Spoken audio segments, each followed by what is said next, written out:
Breaking news చూస్తున్నాం. బండి భగీరథ్ కేసులో కీలక పరిణామం చోటు చేసుకుంది. బాధితురాలు తల్లి ఒక ప్రెస్ నోట్ రిలీజ్ చేసింది. లేఖలో బండి సంజయ్ బండి భగీరథ్ పైన కీలక వ్యాఖ్యలు చేసింది ఆ బాధితురాలు తల్లి. 2025లో నా కూతురికి బండి భగీరథ్ పరిచయం అయ్యాడు. స్నేహితుడిగా ఉంటూ నా కూతురిని మానసికంగా లోబరుచుకున్నాడు. మొత్తం తన కంట్రోల్లోకి పెట్టేసుకున్నాడు. కమ్యూనికేషన్ చేయడం, ఒకవేళ కనుక తను మాట్లాడకపోతే తన స్టడీ మీద ఫోకస్ చేయకుండా చేశాడు, తను ఏం మాట్లాడకుండా చేశాడు. ప్రతిదీ కూడా తన కంట్రోల్లోకి తీసుకునే ప్రయత్నం చేస్తే తన లెటర్లో ఏం రాసుకొచ్చారంటే, during the year of 2025 what began as a normal interaction slowly turned into a emotional dependence through constant communication, emotional assurances, repeated persuasion through constant communication and sustained personal contact. ఆ అమ్మాయితో నిత్యం మాట్లాడుతూ ఉండేవాడు. చదువుల పట్ల అమ్మాయి ధ్యాస ఉండేది కాదు. ఆ అమ్మాయిని ఒక ఎమోషనల్గా తన వైపుగా తిప్పుకునే ప్రయత్నం చేశాడు బండి భగీరథ్ అనేది ఆ అమ్మాయి తల్లి చెప్తున్నమాట. Psychologically controlled, emotionally manipulated, discouraged from focusing on her studies and future, and repeatedly pressured for physical involvement despite her discomfort and resistance. Physical contact కోసం కూడా పదే పదే ఆ అమ్మాయిని లోబరుచుకునేందుకు ప్రయత్నం చేస్తూ ఉండేవాడంట. 2026లో జనవరిలో, అప్పటి వరకు బాగానే ఉంది, జనవరిలో తన కూతురికి అండ్ భగీరథ్కి మధ్య గొడవ జరిగిందట. భగీరథ్ తన పైన పలుమార్లు అఘాయిత్యం చేసినట్టుగా ఆ కూతురు చెప్పుకొచ్చిందని తల్లి ఆవేదన వ్యక్తం చేస్తూ ఆ ప్రెస్ రిలీజ్ నోట్లో మాట్లాడుకొచ్చింది. డిసెంబర్ 31న ఆ అమ్మాయి పైన బలవంతంగా ఆ అమ్మాయికి మద్యం తాగించి ఆ అమ్మాయి పైన అఘాయిత్యానికి పాల్పడ్డాడట బండి భగీరథ్. మరోసారి అపార్ట్మెంట్లో కూడా ఆ అమ్మాయి పైన అఘాయిత్యానికి పాల్పడ్డట్టుగా తన కూతురు ఆ తల్లికి చెప్పుకొచ్చిందట. ఏప్రిల్ 21న తన కూతురు పైన బ్లాక్మెయిల్ అనేటువంటి ఒక కేసును పెట్టుకొచ్చారు అని చెప్పి ఆ కూతురు చెప్పింది. అయితే ఏప్రిల్ 21న కేసు అయింది. 22న సంగప్ప అనేటువంటి ఒక వ్యక్తి మధ్యవర్తిత్వం కోసం మా ఇంటికి వచ్చాడు. ఏప్రిల్ 23న సంగప్ప ద్వారా మేము బండి సంజయ్ని కూడా కలిసాం. బండి సంజయ్ న్యాయం చేస్తాడనుకుంటే మా గురించి దారుణాతి దారుణంగా మాట్లాడుకొచ్చాడు. నన్ను, నా భర్తని బెదిరించి అక్కడి నుంచి పంపించేశాడు. మీరు ఆర్టీవీ స్క్రీన్పై చూస్తున్నారు. సుమారుగా 18 పాయింట్లతో కూడిన ఒక లేఖ రాసుకొచ్చింది ఆ తల్లి. సో దీంట్లో 8th పాయింట్ చూడండి. On 22nd April 2026, one Mr. Sangappa visited our residence claiming to represent influential persons connected to the accused side and allegedly attempted to mediate the matter. Thereafter, on April 23rd, 2026, we met Sri Bandi Sanjay Kumar, Honorable Minister of State of for Home Affairs, at his residence. As parents of a suffering child, we entered that meeting hoping for reassurance, protection, humanity. Instead, we returned home with fear in our hearts. మేము వెళ్ళాము అక్కడికి, మాకు న్యాయం జరుగుద్ది, నా కూతురికి న్యాయం జరిగిద్ది, నేను అక్కడికి వెళ్ళి ఆయన ఒక మానవతా దృక్పథంతో ఆలోచిస్తాడు, మానవత్వంతో ఆలోచిస్తాడని చెప్పి అంత ఆశాభావంతో మేము వెళ్ళాం. కానీ ఇంటికి తిరిగి వెళ్ళేటప్పుడు మా గుండెల్లో భయంతో వెళ్ళాం. Certain statements allegedly made regarding a political influence, supporters and consequences for people who trouble the family deeply disturbed and intimidated us. గతంలో నన్ను ముట్టుకున్న వాళ్ళని బెదిరించిన, నా జోలికి వచ్చిన వాళ్ళ సంగతి ఏంటో గుర్తు చేసుకోండి బెదిరించాడంట Bandi Sanjay. So my daughter and our family have lived under constant fear and emotional pressure.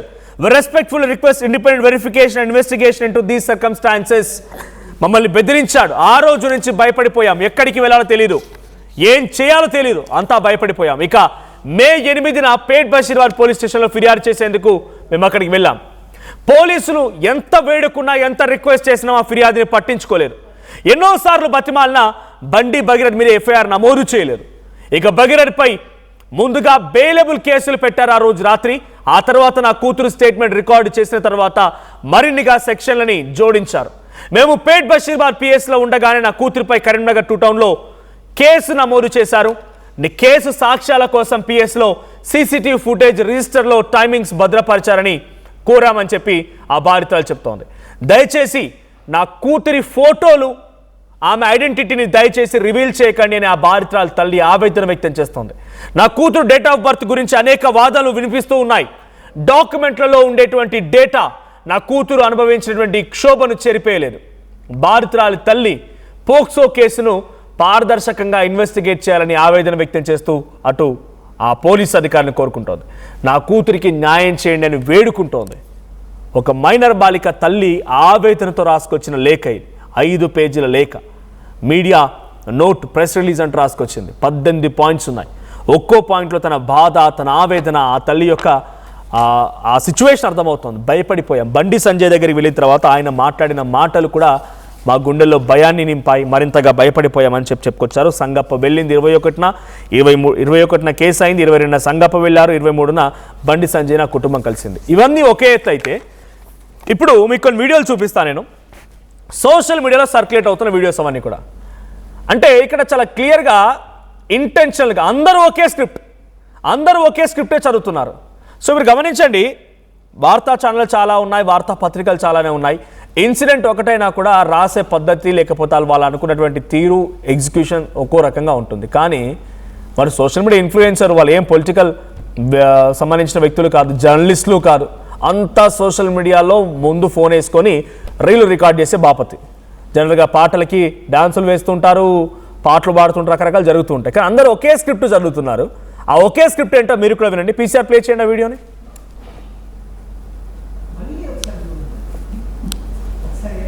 Right, ఒక్కసారి పీసీఆర్ ప్లే చేయండి. మినిస్టర్ కొడుకు పైన ఒక అమ్మాయి పోక్సో కేసు పెట్టింది. సెంట్రల్ మినిస్టర్ కొడుకు పైన ఒక అమ్మాయి పోక్సో కేసు పెట్టింది. సెంట్రల్ మినిస్టర్ కొడుకు పైన ఒక అమ్మాయి పోక్సో కేసు పెట్టింది. సెంట్రల్ మినిస్టర్ కొడుకు పైన ఒక అమ్మాయి పోక్సో కేసు పెట్టింది. సెంట్రల్ మినిస్టర్ కొడుకు మీద ఒక పోక్సో కేసు పెట్టింది. చూసారా, ఇది చూడండి. బట్ ఇక్కడే పాలిటిక్స్ ఎంటర్ అయ్యి డబ్బులు డిమాండ్ చేయడం స్టార్ట్ చేశారు. బట్ ఇక్కడే పాలిటిక్స్ ఎంటర్ అయ్యి డబ్బులు డిమాండ్ చేయడం స్టార్ట్ చేశారు. బట్ ఇక్కడే పాలిటిక్స్ ఎంటర్ అయ్యింది డబ్బులు డిమాండ్ చేయడం స్టార్ట్ చేశారు. బట్ ఇక్కడే పాలిటిక్స్ ఎంటర్ అయ్యి డబ్బులు డిమాండ్ చేయడం స్టార్ట్ చేశారు. ఇక్కడే పాలిటిక్స్ ఎంటర్ అయ్యి డబ్బులు డిమాండ్ చేశారు. చూసారా, ఇది చూడండి. మోడీ గారు హైదరాబాద్ కి విజిట్ అయినప్పుడే మోడీ గారు అయితే హైదరాబాద్ రావడం జరిగింది. మోడీ గారు హైదరాబాద్ విజిట్ అయినప్పుడే రీసెంట్ గానే మోడీ గారు హైదరాబాద్ రావడం జరిగింది. మోడీ గారు హైదరాబాద్ కి వచ్చినప్పుడు చూసారా, ఇది చూడండి. కూడా కోర్ట్ మూవీ గుర్తొచ్చింది కదా, కోర్ట్ సినిమా గుర్తొచ్చింది కదా, మీకు కూడా కోర్ట్ మూవీ గుర్తొచ్చింది కదా, మీకు కూడా కోర్ట్ గుర్తొస్తుంది కదా, కోర్ట్ మూవీ గుర్తొచ్చింది కదా. సెంట్రల్ మినిస్టర్ కొడుకు పైన ఒక అమ్మాయి పోక్సో కేసు పెట్టింది. సెంట్రల్ మినిస్టర్ కొడుకు పైన ఒక అమ్మాయి పోక్సో కేసు పెట్టింది. సెంట్రల్ మినిస్టర్ కొడుకు పైన ఒక అమ్మాయి సెంట్రల్ మినిస్టర్ కొడుకు పైన పోక్సో కేసు నమోదైంది. ఫస్ట్ పాయింట్, వాళ్ళందరూ చెప్పిన కామన్ పాయింట్. ఆ తర్వాత అక్కడే పాలిటిక్స్ ఎంటర్ అయ్యాయి, డబ్బులు డిమాండ్ చేశారు. సేమ్ పాయింట్, అందరూ ఒకటి లైన్. ఆ తర్వాత మళ్ళీ మోదీ గారు రీసెంట్గా హైదరాబాద్కి వచ్చారు, మోదీ గారు రీసెంట్గా హైదరాబాద్కి వచ్చారు, మోదీ గారు రీసెంట్గా హైదరాబాద్కి వచ్చారు. ఇది థర్డ్ పాయింట్. మీ అందరికీ కోర్ట్ సినిమా గుర్తుకొస్తుంది కదా, మీ అందరికీ కోర్ట్ సినిమా గుర్తుకొస్తుంది కదా. ఇదంతా ఫోర్త్. అంటే అందరూ ఒకేలైనా, అంటే అంతా స్క్రిప్ట్ ఇచ్చి వీళ్ళందరూ కూడా గతంలో మీకు గుర్తుండుంటే ఎలక్షన్ సమయంలో గుర్తుంచుకో రామక్క అని చెప్పి ఇట్లనే పాటలు పాడారు. ఆ తర్వాత ఏమైంది, రిజల్ట్ ఎలా ఉంది అంటే ఏదైనా న్యాచురల్గా జరగాలి. అక్కడికి పూర్వపరాలు ఏంటి, న్యాయస్థానం ఏం చెప్తుంది, చట్టాలు ఏం చెప్తాయి, పోలీసులు ఏం చెప్తారు చూడాలి. మళ్ళీ ఒకసారి స్క్రిప్ట్ వినండి మీరు కూడా. PCR please play. ఆ స్క్రిప్ట్ మళ్ళీ ప్లే చేయండి. మినిస్టర్ కొడుకు పైన ఒక అమ్మాయి పోక్సో కేసు పెట్టింది. సెంట్రల్ మినిస్టర్ కొడుకు మీద ఒక పోక్సో కేసు పెట్టింది. చూసారా, ఇది చూడండి. బట్ ఇక్కడే పాలిటిక్స్ ఎంటర్ అయ్యి డబ్బులు డిమాండ్ చేయడం స్టార్ట్ చేశారు. బట్ ఇక్కడే పాలిటిక్స్ ఎంటర్ అయ్యి డబ్బులు డిమాండ్ చేయడం స్టార్ట్ చేశారు. బట్ ఇక్కడే పాలిటిక్స్ ఎంటర్ అయ్యింది డబ్బులు డిమాండ్ చేయడం స్టార్ట్ చేశారు. బట్ ఇక్కడే పాలిటిక్స్ ఎంటర్ అయ్యి డబ్బులు డిమాండ్ చేయడం స్టార్ట్ చేశారు. ఇక్కడే పాలిటిక్స్ ఎంటర్ అయ్యి డబ్బులు డిమాండ్ చేశారు. చూసారా, ఇది చూడండి. మోడీ గారు హైదరాబాద్ కి విజిట్ అయినప్పుడే మోడీ గారు అయితే హైదరాబాద్ రావడం జరిగింది. మోడీ గారు హైదరాబాద్ విజిట్ అయినప్పుడే రీసెంట్ గానే మోడీ గారు హైదరాబాద్ రావడం జరిగింది. మోడీ గారు హైదరాబాద్ కి వచ్చినప్పుడు చూసారా, ఇది చూడండి. కూడా కోర్ట్ మూవీ గుర్తొచ్చింది కదా, కోర్ట్ సినిమా గుర్తొచ్చింది కదా, మీకు కూడా కోర్ట్ మూవీ గుర్తొచ్చింది కదా, మీకు కూడా కోర్ట్ గుర్తొస్తుంది కదా, కోర్ట్ మూవీ గుర్తొచ్చింది కదా. అందరూ ఒకే స్క్రిప్ట్. గతంలో గుర్తుంచుకో రామక్క అని చెప్పి సోషల్ మీడియా ఇన్ఫ్లుయెన్సర్లతో బీఆర్ఎస్ పార్టీ ప్రచారం చేయించింది. అందరూ ఒకే రకమైన స్టెప్పులు, ఒకే గుర్తు, ఒకే రకంగా సోషల్ మీడియా ఇన్ఫ్లుయెన్సర్లు. ఇప్పుడు బండి సంజయ్ కుమారుడు బండి భగీరథ్ కేసు ఎందుకు ఇలా సపోర్ట్ ఏం ఉపయోగము? వీళ్ళంతా ఇన్ఫ్లుయెన్సర్లు. ఈ రోజు ఇక్కడ ఉంటారు, రేపు ప్రాంక్ వీడియోలనో లేకుంటే డ్యాన్సులనో రకరకాల చిందులు వేస్తూ వాళ్ళ పాటలు వాళ్ళు కాంటెంట్ క్రియేట్ చేస్తూ వాళ్ళ పని వాళ్ళు చేసుకున్నారు. తలా 30,000 రూపాయలు ఇచ్చారట. నాకున్న ఇన్ఫర్మేషన్, నాకున్న సోర్స్ ప్రకారంగా తలా 30,000 రూపాయలు ఇచ్చారట ఈ వీడియో చేయడానికి. 30,000 రూపాయలు. ఈ వీడియోలు చేసిన ప్రతి ఒక్కరికి ఆర్టీవీ లైవ్లో చెప్తున్నాను, ప్రతి ఒక్కరు మీరంతా కూడా దీంట్లో అది పోక్సో కేసు. మొదటి నుంచి ఆర్టీవీ చాలా క్షుణ్ణంగా పర్ఫెక్ట్ నాలెడ్జ్తో చెప్తోంది. పోక్సో కేసు అది. మన దగ్గర ఎటువంటి ఆధారం లేకుండా పిచ్చి వాగితే డెఫినెట్గా మనందరం కూడా బాధితులమే, ఇంక్లూడింగ్ మీ. నేను రేపటి రోజున ఆ కేసులో తెలియక మాట్లాడితే నా మీద కూడా కేసు అవ్వచ్చు. నేను కూడా డెఫినెట్గా నేను పోలీస్ చర్యలు తీసుకున్నా కూడా అనుభవించాల్సిందే. సో మీకు తెలియక మేకప్లు వేసుకొని, ముఖానికి పౌడర్లు వేసుకొని ఇంట్లో కూర్చోండి, ఈ రీల్స్ చేయకండి. 30,000 రూపాయల కోసం ఆశపడితే మీ జీవితం నాశనం అయిపోతుంది. లిటరల్లీ మీకు తెలియదు కాబట్టి చెప్తున్నా, సంఖ నాకిపోతుంది జీవితం. దయచేసి రీల్స్ చేయకండి. విత్ నాలెడ్జ్ మీకు ఏదైనా అవగాహన ఉంది అనుకుంటే స్వచ్ఛందంగా చేయండి. If you are supporting Bhagirath or whether to that minor girl, ఎవరైనా మీకు ఫుల్ నాలెడ్జ్ ఉంటే దాని మీద ఏమైనా అవగాహన ఉంటే చేయండి. అంతేగాని ఒకటే స్క్రిప్ట్ పట్టుకొని అదేంటి వాళ్ళు చెప్తున్నమాట, రీసెంట్గా సెంట్రల్ మినిస్టర్ కొడుకు పైన పోక్సో కేసు నమోదైంది, అందరు ఇదే మాట ఫస్ట్ లైన్ రైట్. సెకండ్ మాట ఏంటి, సో అక్కడే పాలిటిక్స్ ఎంటర్ అయ్యి డబ్బులు డిమాండ్ చేశారు, ఈ సెకండ్ లైన్ అందరూ ఒకటే మాటనా. థర్డ్ పాయింట్ ఏంటి, రీసెంట్గా మోదీ గారు హైదరాబాద్కి వచ్చారు, మళ్ళీ అందరూ ఒకటే మాట. ఇక ఫోర్త్ మాట, మీ అందరికీ కోర్ట్ సినిమా గుర్తుకొస్తుంది కదా, కోర్ట్ సినిమా గుర్తుకొస్తుంది కదా. ఏంది కోర్ట్ సినిమా, ఏమైనా సంబంధం ఉందా? కంప్లీట్ అందరూ ఒకటి. ఇది ఒకటి నేను శాంపుల్ వీడియో మాత్రమే చూపిస్తున్నాను, ఇంకా చాలా వీడియోస్ ఉన్నాయి.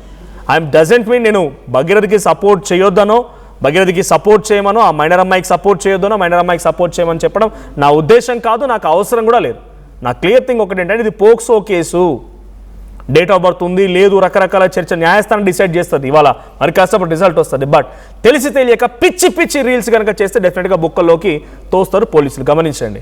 ఈ సోషల్ మీడియా ఇన్ఫ్లుయెన్సర్ అందరికీ కూడా ఇది ఒకటే కాదు, ఇంకా చాలామంది ఆ అమ్మాయి పబ్బుకి వెళ్ళిందని ఆ అమ్మాయి వీడియోలు, లేకపోతే ఆ అబ్బాయితో తిరిగిందని ఆ అబ్బాయితో ఉన్న వీడియోలు, తినిపిస్తున్న వీడియోలు, ఇవన్నీ బయట పెట్టారు కదా. ఈరోజు కోర్టులో కనుక ఆ అమ్మాయి మైనర్ అని కనుక, మైనర్ అంతే పోలీసులు కన్ఫర్మ్ చేశారు కాబట్టి పోలీసులు ఆధారాలు సమర్పిస్తారు ఏందనేది. ఒక ఎఫ్ఐఆర్తో ఆ అమ్మాయి మేజర్ అని చెప్పి మనం ప్రూవ్ చేయలేము. డేట్ ఆఫ్ బర్త్ 2008 అయినా 2010 అయినా ఆ అమ్మాయి మైనరే. సో అది కనుక కోర్టు ఈరోజు ప్రూవ్ చేస్తే మీరంతా ఊసలు లెక్క పెట్టడం గ్యారంటీ, రాసి పెట్టుకోండి. ఇక ఎవరైనా పర్లేదు, డెఫినెట్గా ఇబ్బంది పడక తప్పదు. బట్ బికాజ్ పోక్సో కేసు అట్లాంటిది, సుప్రీంకోర్టు గైడ్ లైన్స్ అలా ఉన్నాయి. ఒక్కరు అందరికీ ఇదే స్క్రిప్టా, 30,000 కోసం మీ జీవితాన్ని మీరు పనంగా పెడతారా? సోషల్ మీడియా ఇన్ఫ్లుయెన్సర్ లాగా ఉండిపోయి మీ పని మీరు చేసుకోండి అయ్యా. కాంటెంట్ క్రియేట్ చేయండి, మంచిగా ఉపయోగపడే కాంటెంట్ చేయండి, మిమ్మల్ని మీరు నవ్వించండి, పబ్లిక్ని ఎంటర్టైన్ చేయండి, డ్యాన్సులు వేయండి, ఒకటి ఎడ్యుకేట్ చేయండి. కానీ అనవసరంగా పాలిటిక్స్కి ఎంటర్ అయితే మాత్రం డెఫినెట్గా అబాస్ పాలవుతారు. గతంలో చాలామంది సోషల్ మీడియా ఇన్ఫ్లుయెన్సర్లు, శివజ్యోతి కానివ్వండి, లాస్యా కానివ్వండి, ఇప్పుడు అశ్వరెడ్డి కేసు ఎదుర్కొన్న అశ్వరెడ్డి కానివ్వండి, గతంలో ఇంకొక అబ్బాయి యాంకర్, వీళ్ళందరూ కూడా రకరకాల గుర్తుంచుకో రామక్క అని డ్యాన్సులు వేసారు. ఏమైంది? మీ మీద అనేక రకాల అబాస్పాలు ఎరలేదా? ఆ కాంగ్రెస్ పార్టీ కార్యకర్తలు, బీజేపీ కార్యకర్తలు బండ బూతులు తిట్టరలేదా? మీ పని మీరు చేసుకోండి. సోషల్ మీడియా రీల్స్ ఇదేం రోగము? సో ఇక తల్లి పంపించిన ప్రెస్ రిలీజ్ కూడా మనం చూస్తూ ఉన్నాం. ఈ సోషల్ మీడియా ఇన్ఫ్లుయెన్సర్ కాసేపు పక్కన పెడితే, ఇన్ఫ్లుయెన్సర్లు కాదు వీళ్ళు, పెయిడ్ ఆర్టిస్ట్ అనేది సోషల్ మీడియాలో వాళ్ళకు వచ్చిన కామెంట్సే. సో ఈ తల్లి రిలీజ్ చేసిన 18 పాయింట్లతో కూడిన 5 పేజీల లేఖ ఇప్పుడు చాలా తన బాధని వ్యక్తపరిచింది, తనకున్నటువంటి ఆవేదనని బయటపెట్టింది. సో ఇన్నారెడ్డి సిద్ధంగా ఉన్నారు, క్రైమ్ రిపోర్టర్. ఎస్ ఇన్నారెడ్డి, ఏం జరుగుతోంది? బాధితురాలు తల్లి లెటర్లో 18 పాయింట్స్ ఉన్నాయి, 5 పేజీలతో కూడిన ఈ లేఖలో బండి సంజయ్ని కూడా కలిసాం. బండి సంజయ్ని కలిసిన తర్వాత భయం ఎక్కువైపోయింది, ఎక్కడ న్యాయం జరగలేదు, ఏం జరిగింది, ఎలా జరిగింది, ఆ అమ్మాయి పైన ఎన్నిసార్లు ఎక్కడెక్కడ అఘాయిత్యానికి పాల్పడ్డా కూడా రాసుకొచ్చింది. చివరిగా నా కూతురి ఫోటోలని, ఐడెంటిటీని బయట పెట్టకండి అని కూడా రిక్వెస్ట్ చేసింది ఆ తల్లి. అప్డేట్స్ ఏంటి? ఈ ప్రెస్ రిలీజ్ ఆధారితంగా ఇంకా పోలీసులు ఈ కేసులు కనీసం పర్యవేక్షణ సిట్టేశారు, సిట్ అధికారులు ఉన్నారు, సిట్లో ఒక డీసీపీ స్థాయి అధికారిని ఉన్నారు. ఇంత విచ్చలవిడిగా తన ఫోటోల్ని, ఐడెంటిటీ రివీల్ చేస్తుంటే ఏం చేస్తున్నట్టు మరి? మనోజ్, మీకు ఒక విషయం స్పష్టంగా చేయాలి. అంటే ఇప్పుడు మనం అంటే ఈ బాధితురాలు మదర్ సంబంధించిన లెటర్ గురించి చెప్పుకునే ముందు, ఎవరైతే ఇన్ఫ్లుయెన్సర్స్ మీరు చెప్పినట్టుగా ఈ అమ్మాయికి వ్యతిరేకంగా కొంతమంది పోస్టులు పెట్టి ఆ ఫొటోస్ రివీల్ చేశారో, వాళ్లకు సంబంధించిన ప్రతి ఐడి కూడా సైబర్ క్రైమ్ పోలీసులు ట్రాక్ చేస్తున్నారు.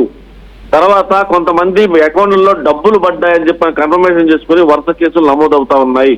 మీరు చెప్పినట్టుగానే పోక్సో కేసులో ఇది చాలా సీరియస్ కేసు కాబట్టి ఖచ్చితంగా 10ల సంఖ్యలో జైలు పాలు అవడం మాత్రం వాస్తవం.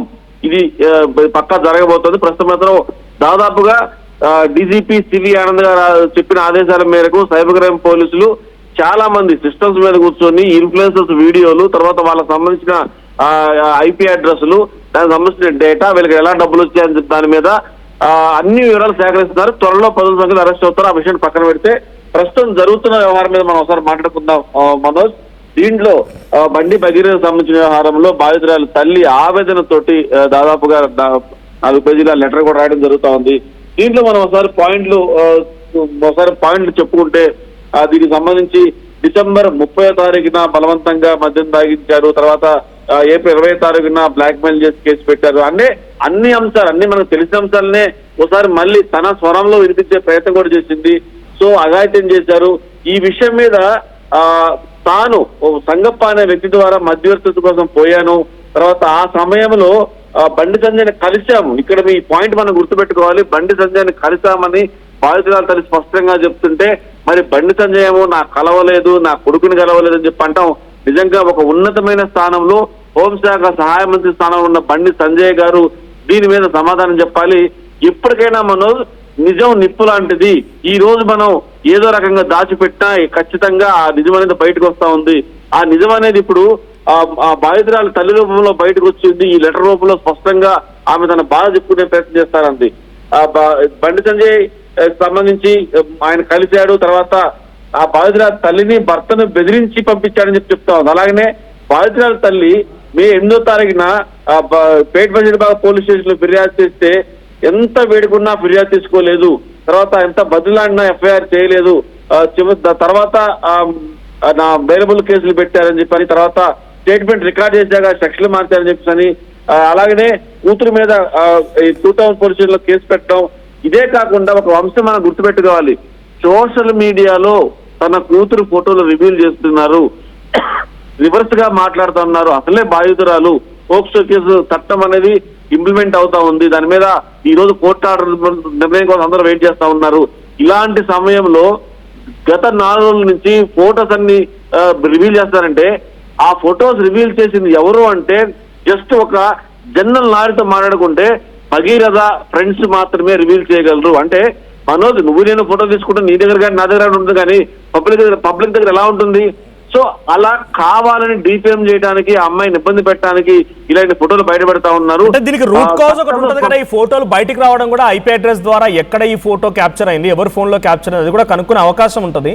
సో ఇప్పటివరకు కేసులు నమోదయ్యాయా? పోనీ అంటే సైబర్ క్రైమ్ పోలీసులు ట్రాక్ చేస్తున్నారు అంటున్నారు కాబట్టి దాని కేసు నమోదైందా? ఖచ్చితంగా కేసులు నమోదు అవుతున్నాయి. దీనికి సంబంధించి ఇదంతా కూడా సైబర్ క్రైమ్ వ్యవహారం కాబట్టి ఐపీ అడ్రస్లు, తర్వాత వాళ్ళకి సంబంధించిన ఐడీలు, తర్వాత మనోజ్ ఒక విషయం గుర్తుపెట్టుకోండి, మన దగ్గర ఉన్న టెక్నాలజీ గురించి ఒక చిన్న ఎగ్జాంపుల్ చెప్తా. నేను నా మొబైల్ నుంచి ఒక ఫోటో దాన్ని పంపించానంటే అది వైరల్ అవుతా వెళ్ళినా కూడా అసలు మొట్టమొదటిగా ఏ మొబైల్ నుంచి సర్క్యులేట్ అయింది కూడా కనుక్కోగల శక్తి ఆ technology cyber crime, Telangana cyber crime police దగ్గర ఉంది. దాని ద్వారా ఖచ్చితంగా ఇది భగీరథ సంబంధించిన స్నేహితుల ద్వారా వచ్చిందా లేకపోతే ఎవరి ద్వారా వచ్చింది, అంటే ఎవరైతే మొదట సర్క్యులేట్ చేసి వాళ్ళ ద్వారా షేర్ అయిపోయిందో వాళ్ళ మొబైల్ తో సహా ఎంతమందికి షేర్ అయింది, ఎవరు షేర్ చేశారు, వాళ్ళు ఎవరన్న విషయం మీద కూడా ఆర్ఎన్ నడుస్తా ఉంది. ఖచ్చితంగా మరి రేపు ఎల్లింట్లోనే ఈ సోషల్ మీడియాలో అమ్మాయిల ఫోటోలు రివీల్ చేసిన ప్రతి ఒక్కరి మీద యాక్షన్ ఉంటుంది. అది కూడా ఈ రోజు మరి కాన్సెప్ట్ లో కోర్టులో ఒక డెసిషన్ రాబోతా ఉంది.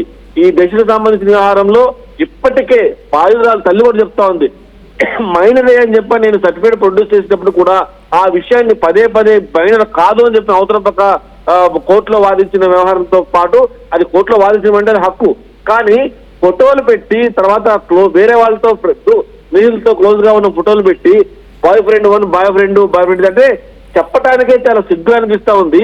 ఎదుటి మనిషి ఆడపిల్లకి ఆల్రెడీ అన్యాయం జరిగిన అన్యాయం జరిగినప్పుడు మనం కనీసం సానుభూతి చూపి సైలెంట్ గా ఉండకపోగా డబ్బుల కోసం ఆశపడి దారుణంగా అమ్మాయిని వేధించడం, అమ్మాయి గురించి రివీల్ చేయడం, అమ్మాయి గురించి సోషల్ మీడియా మాట్లాడటం, ఇదే విషయం కనుక తన కుటుంబంలో వాళ్ళ చెల్లెలకో లేకపోతే వాళ్ళ అక్కకో అని జరిగితే ఇదే పని చేస్తారని చెప్పని వాళ్ళ తల్లి చాలా వేరంతో కూడా మాట్లాడుతున్న వ్యవహారం చూస్తా ఉంది. మనం గమనించవచ్చు, చట్టం తన పని చేసుకుంటూ పోతా ఉంది. సోషల్ మీడియాలో ఎవరైతే ఫోటోలు షేర్ చేశారో వాళ్ళందరూ పని పట్టబోతా ఉంది. మరి కాసేపు డెసిషన్ తోటి చాలా సీరియస్ యాక్షన్, పోలీస్ యాక్షన్ మొదలయ్యేటట్టుగా మనకు సమాధానం అంతా ఉంది. Manoj, thank you Nareddy. As Nareddy said, మీరు అనవసరంగా మీ జీవితాన్ని నాశనం చేసుకోకండి. అమ్మాయికి సంబంధించిన ఫోటోస్ని వీడియోస్ని రివీల్ చేసి డెఫినెట్గా మీరు ఒక సమస్యలు ఇరుక్కున్నట్టే. మీరు అనుకోవచ్చు, అంటే మేము సపోర్ట్ చేస్తోంది భగీరథి కదా, భగీరథ్ వాళ్ళ నాన్న బండి సంజయ్ కేంద్ర హోంశాఖ సహాయ మంత్రి కదా అని చెప్పి అనుకుంటే, చాలామంది గతంలో లాలూ ప్రసాద్ యాదవ్ ఒక చిన్న కేసు గడ్డి ఏమంటారు ఆవులకి గడ్డి ఇచ్చే దాంట్లో స్కామ్ చేసిన చెప్పి జైలుకి పోయాడు. అంటే ఎప్పుడు ఏం జరిగిందో తెలీదు. కొన్ని సందర్భాల్లో ఇప్పుడు పవర్లో ఉండొచ్చు, పవర్లో లేరు, పవర్ నుంచి పక్కకు వెళ్ళిన తర్వాత ఎప్పుడు ఏం జరిగిందో తెలియదు.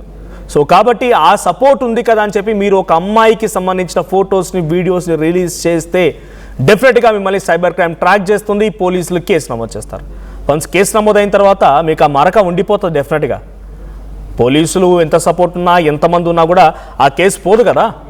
సో దయచేసి ఆ ఫొటోస్ రిలీజ్ చేసింది ఒకసారి ఆలోచించండి. ఇక్కడ ఆర్టీవీ ఒక పోల్ కండక్ట్ చేసింది లైవ్లో. బండి కొడుక్కి శిక్ష పడుతుందని మీరు నమ్ముతున్నారా? బండి కొడుక్కి శిక్ష పడుతుందని ఎంతమంది నమ్ముతున్నారంటే 51% మంది తప్పిస్తారు అని చెప్తున్నారు. 100% తప్పిస్తారనే చెప్తున్నారు. బండి సంజయ్ కుమారుడు బండి భగీరథ్కి శిక్ష పడదు, ఆయన్ని తప్పిస్తారని చెప్తున్నారు. 49% మంది ఎస్ శిక్ష పడుతుంది అని అంటున్నారు. నమ్మకం ఉంది శిక్ష పడుతుంది అని అంటున్నారు. అంటే 50-50. ఒక తప్పు చేసిన వ్యక్తికి కూడా 50% మంది ఎస్ ఆయనకి ఏం కాదు, హీ సేఫ్ అని రకంగా సమాధానం చెప్తున్నారంటే అది మన న్యాయ వ్యవస్థ. ఉన్నోడికి లేనోడికి, బలిసినోడికి బక్కపలచినోడికి ఉన్నటువంటి తేడా ఇది న్యాయంలో కూడా. మరి ఈరోజు న్యాయం ఏం చేస్తా చూడాలి. ఆ కోర్టు మెట్లెక్కినటువంటి anticipatory bail, interim bail, anticipatory bail వారం రోజుల పాటుగా పొడిగించింది. ఇంట్రిమ్ బెయిల్ ఏమొద్దో చూడాలి. ఈరోజు మైనర్ బాలిక వైపుగా ఆ న్యాయస్థానం నిలబడుతుందా, లేదు అటు న్యాయస్థానం ఎవరి వైపుగా ఉంటుందో చూడాలి. సో ఏదేం జరిగినా దయచేసి నేను సోషల్ మీడియా ఇన్ఫ్లుయెన్సర్ లేకపోతే సోషల్ మీడియా రీల్స్ చేసినటువంటి ఆ కాంటెంట్ క్రియేటర్స్ చెప్తున్నా, ఇలాంటి పిచ్చి పిచ్చి వీడియోలు చేయకండి. ఇంకో కట్ చేస్తే ఇన్నారెడ్డి చెప్పినట్టుగానే అసలు ఆ కుటుంబమే తెలియదు నాకు, వాళ్ళని కలవలేదని చెప్పినటువంటి బండి సంజయ్ ఈ లేఖలో ఆ బాధితురాలి తల్లి కూడా చెప్పింది కదా, నేను బండి సంజయ్ని కలిశాను 23rd ఆయన ఇంటి దగ్గరే కలిశానని చెప్పి ఆ బాధితురాలి తల్లి కూడా కంప్లైంట్ రాసుకొచ్చింది కదా, ఆ ప్రెస్ నోట్ రాసుకొచ్చింది కదా. ఇది ఇన్వెస్టిగేట్ చేయాలంటే పోలీసులకు పెద్ద బ్రహ్మ విద్య కావాలన్నా. సీసీటీవీ కెమెరాలు, ఆ సెల్ ఫోన్ టవర్ సిగ్నల్ చూస్తే అర్థమైపోతుంది కలిసిరా లేదా అనేది. అంటే బండి సంజయ్ని కలిసిన తర్వాత కూడా బండి సంజయ్ ఏమన్నాడు, ఇంకా భయపెట్టి వెళ్ళాడంట. నిన్న POW సంజయ్ గారు RTV లైవ్లో మాట్లాడితే ఏం చెప్పారంటే, బండి సంజయ్తో ఈ కుటుంబీకులు అంటే ఈ బాధితురాలి తల్లి తండ్రి వెళ్ళిన తర్వాత, సరే ఇట్లా మీ అబ్బాయి చేయడం మూలంగా మా అమ్మాయి బలమరణానికి పాల్పడింది, ఫినాయిల్ తాగిందట అని అంటే టేస్ట్ బాగుందా అడిగినట్ట బండి సంజయ్. టేస్ట్ ఎట్లా ఉందమ్మా అడిగిందంట. అంటే చూడండి, ఓ కేంద్ర మంత్రి అయ్యి ఉండి ఆయన సమాధానం ఎలా ఉందనేది సంజయ్ గారు చెప్తున్నమాట ఆవిడ ఆ బాధితులతో మాట్లాడిన తర్వాత. సో ఇటువంటి సిచ్యువేషన్ ఇక మీరేం చెప్తారో కామెంట్ చేయండి. సో బలిసినోడు బక్కపలిచినోడు చట్టం ముందు పావర్టీ ఏది గెలుస్తుంది చూడాలి. సో ఏదేం జరిగినా ఆ బాధితురాలు పోక్సో కేసు నమోదైంది కాబట్టి అంటిల్ ఆర్ అన్లెస్ ఆమె మేజర్ అని న్యాయస్థానం చెప్పేంత వరకు ఇది పోక్సో కేసు, చాలా కీలకమైన చట్టాలు ఉంటాయి. దయచేసి అనవసరంగా my dear brothers and sisters, మీరు అనవసరంగా ఈ 10,000కో 25,000కో రీల్స్ చేసి మోసపోకండి. అనవసరంగా ఆ రీల్స్ పెట్టి బాబాస్ పాలు కాకండి. ఒకటే script, central minister Bandi Sanjay కొడుకు పైన పోక్సో కేసు నమోదైంది, ఎస్ నమోదైంది అని చెప్పి అని పిల్లల దగ్గర అర్పించినట్టుగా అందరూ ఈ సోషల్ మీడియా రీల్స్ చేసి అందరికి కూడా మొదటి లైన్ అది, రెండో లైను కథం నెక్స్ట్ పొలిటిక్స్ ఎంటర్ అయ్యే డబ్బులు అడిగారు, మూడో లైను మోదీ వచ్చారు, నాలుగో లైను తర్వాత ఏమంటారు కోర్టు మూవీ గుర్తొచ్చిందా, ఇవి 4 లైన్లు. సో ఇవి మానుకోండి. మరి ఇంతలా డబ్బులు ఇచ్చి మరి రీల్స్ చేయించాల్సిన అవసరం ఎవరికి వచ్చి ఉంటుంది? మీ అభిప్రాయం ఏంటో కామెంట్ చేయండి. ఒకసారి బండి సంజయ్ గతంలో తన కుమారుడిపై నమోదైన కేసు విషయంలో ఏం మాట్లాడారో చూద్దాం. ఉద్యోగం చేస్తుంది కోసం పనిచేస్తున్నా, మీరందరూ బాగుండాలని కోరుకున్నా, ఇలా మీకోసం ఆలోచించి, మీరే మీ మనిషికి ఆలోచించి, మీ కుటుంబ వ్యక్తికి ఆలోచించి నా కొడుకుకు టైం ఇవ్వలేదన్నా, నా కొడుకుతో మాట్లాడలేదన్నా. ఇవాళ అదే నా కొడుకును ఒక క్రిమినల్ లెక్క సమాజంలో చూపెట్టే ప్రయత్నం చేస్తే ఒక తండ్రిగా ఎట్లా భరిస్తారో ఒక్కసారి ఆలోచించురన్నా. నా కొడుకు నేనేం తప్పు చేయలేనా, మేము ఫ్రెండ్స్ ఉన్నానా, మేము తప్పు చేయలే, కలిసి ఉన్నాం, ఇలా విడిపోయినాం, నేను ఏ తప్పు చేయలే, నిజాయితీగా బయటికి వస్తా అని చెప్పి ఇలా నా కొడుకు ఎప్పటికీ నేను సమర్థిస్తలేనన్నా. తప్పు ఎవరు చేసినా కూడా నా కొడుకైనా సరే ఎవడైనా సరే చట్టం ముందు సమానులే. నా కొడుకు తప్పు చేస్తే తప్పకుండా నా కొడుకు శిక్ష 100% పడాల్సిందే. ఇలా నా కొడుకు ఒక రకమైన చట్టం, ఇంకో వ్యక్తికి ఇంకో రకమైన చట్టం ఉండాలని కోరుకునే వ్యక్తి బండి సంజయ్ గారు. సమాజంలో చట్టం ఎవరికి చుట్టం కాదు, సమాజంలో చట్టం అందరికీ సమానమైన విషయాన్ని ఇవాళ నేను స్పష్టం చేస్తున్నానా.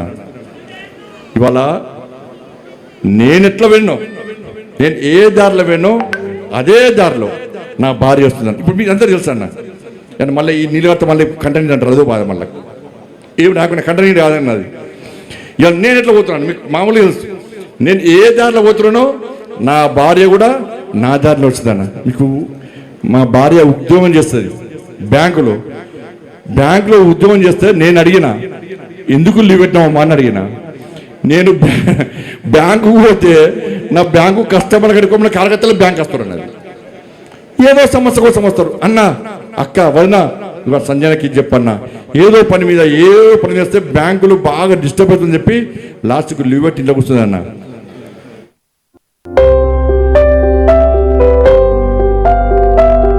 చిన్న చిన్న ఆనందాలు 35 ఏళ్లుగా నా జీవితంలో లేవు.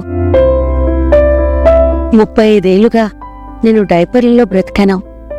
6 సెంటీమీటర్ల ఫిస్టులా నా మూత్రాశయంలో లీక్ కారణమైంది. ఎవరూ నాకు సహాయం చేయలేకపోయారు. ఏఐఎన్యూలో వైద్యులను కలిసే వరకు అక్కడ వారు రోబోటిక్ శస్త్రచికిత్సతో నాకు పరిష్కారం ఇచ్చారు. వారు నా ఆత్మవిశ్వాసాన్ని కూడా తిరిగిచ్చారు. Precision care makes it possible. The Center for Robotic Surgery at AINU